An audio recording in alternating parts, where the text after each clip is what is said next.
ought and not. AUGHT ought और OUGHT ought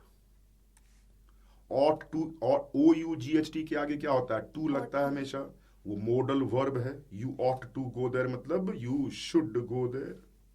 prescriptive है इसका नेचर, मॉडल वर्ब का. तो you ought to go there, you should go there, इसके लिए स्पेलिंग क्या होगी? OUGHT, you ought to go there. और AUGHT का क्या मतलब, मैं क्या चाहिए बताओ. मैं आप AUGHT का मतलब मालूम है? नहीं. अगर मैं सेंटेंस में यूज करूं तब बताओ क्या मतलब हुआ. This is all I know not aught else. क्या मतलब हुआ? इतना ही मुझे मालूम है, इसके अलावा मुझे कुछ है. ऑट मतलब एनीथिंग. क्या मतलब हो गया? एनीथिंग. ऑट टू के साथ टू होता है, शुड.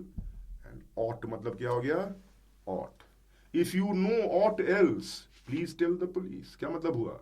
इतना तो नहीं, इसके अलावा भी कुछ तुम्हें मालूम है तो क्या है, पुलिस को बता दो. If you know aught else क्या मतलब हुआ? Anything else.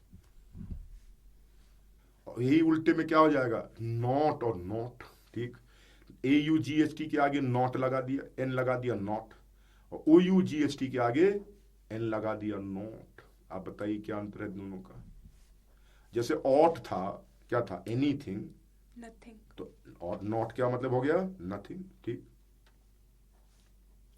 और ये नथिंग किस सेंस में? मैथमेटिकल जीरो भी नथिंग होता है. तो जब मैथमेटिकली जीरो बोलोगे उस समय NAUGHT नहीं बोलोगे, उस समय क्या बोलोगे? NOUGHT.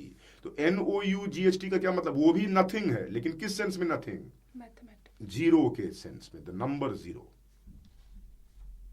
तो अगर कल कोई बैट्समैन जीरो पे आउट हो गया, the batsman was dismissed for NAUGHT या NOUGHT? राइट.